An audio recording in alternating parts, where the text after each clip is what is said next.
नमस्कार दोस्तों, स्वागत है आपका हमारे YouTube चैनल पर।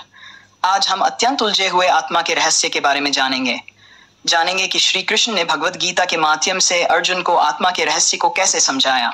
तो चलिए शुरू करते हैं। भगवद गीता, जो महाभारत का एक महत्वपूर्ण भाग है, में भगवान श्री कृष्ण ने अर्जुन को जीवन के गूढ़ रहस्यों और सिद्धांतों का उपदेश दिया। इसमें आत्मा के अमरत्व, अपरिवर्तनशीलता और शाश्वतता पर विशेष जोर दिया गया है।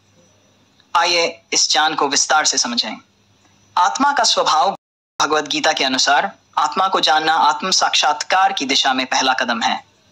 हमें यह समझना चाहिए कि हम ये मानव शरीर नहीं हैं, बल्कि एक अनंत आत्मा है जो यात्रा पर है।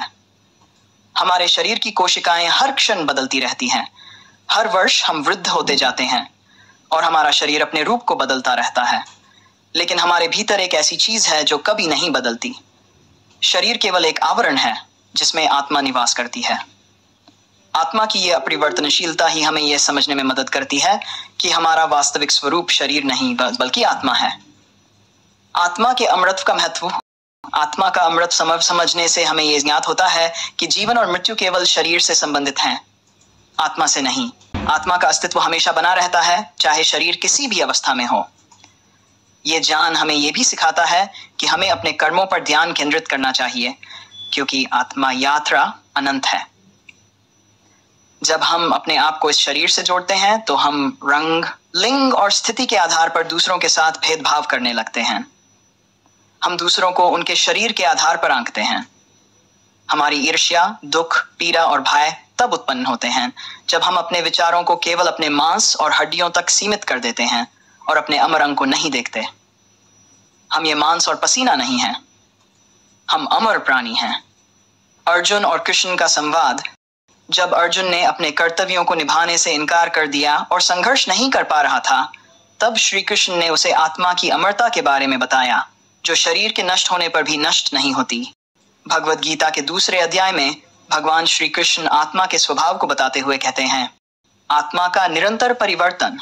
जैसे आत्मा बाल्यावस्था से युवावस्था और फिर वृद्धावस्था में प्रवेश करती है, वैसे ही मृत्यु के समय आत्मा एक शरीर से दूसरे शरीर में प्रवेश करती है। ज्ञानी लोग इस सत्य से मोहित नहीं होते। आत्मा अजर अमर है, आत्मा का नाश नहीं हो सकता।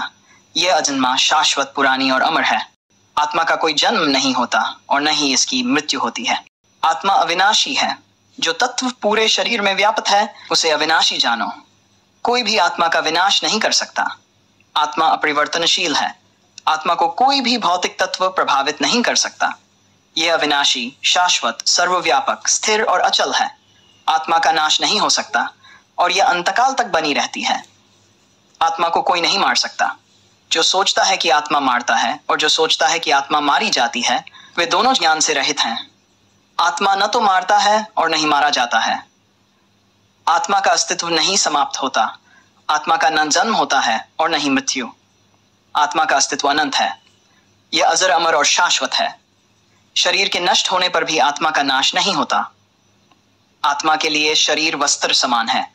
जैसे व्यक्ति पुराने वस्त्रों को त्याग कर नए वस्त्र धारण करता है, वैसे ही आत्मा पुराने शरीर को त्याग कर नए शरीर में प्रवेश करती है।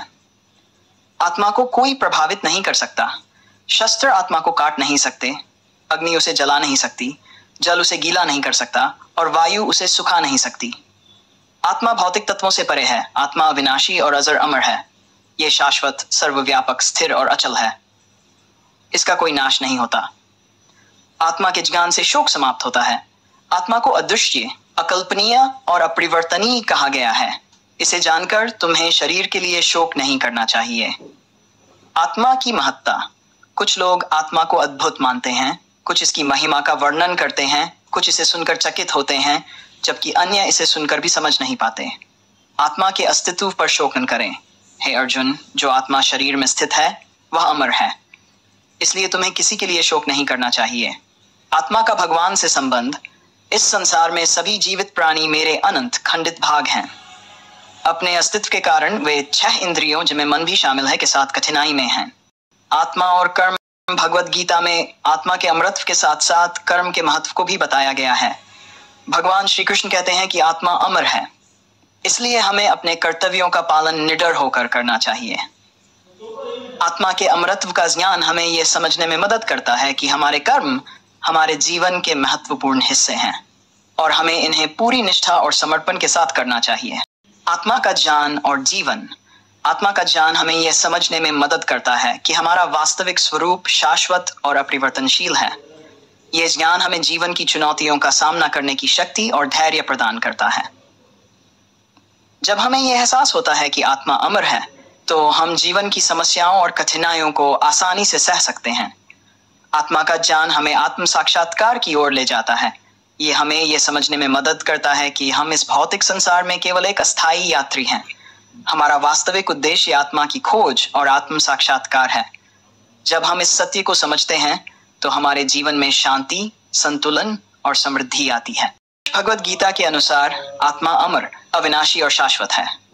यह ज्ञान हमें जीवन की कठिनाइयों को आसानी से पार करने की शक्ति और धैर्य प्रदान करता है। आत्मा का अमरत्व हमें यह समझने में मदद करता है कि हमारे कर्म हमारे जीवन के महत्वपूर्ण हिस्से हैं और हमें इन्हें पूरी निष्ठा और समर्पण के साथ करना चाहिए। आत्मा का ज्ञान हमें आत्म साक्षात्कार की ओर ले जाता है और हमारे जीवन में शांति, संतुलन और समृद्धि लाता है। इस प्रकार भगवद गीता में आत्मा के अमरत्व का ज्ञान हमें यह सिखाता है कि हमें अपने जीवन के हर पहलू को ध्यान से समझना चाहिए और अपने कर्तव्यों का पालन करते हुए आत्म साक्षात्कार की ओर बढ़ना चाहिए। अगर आपको ये वीडियो पसंद आई हो तो लाइक, शेयर और सब्सक्राइब करना न भूलें। धन्यवाद।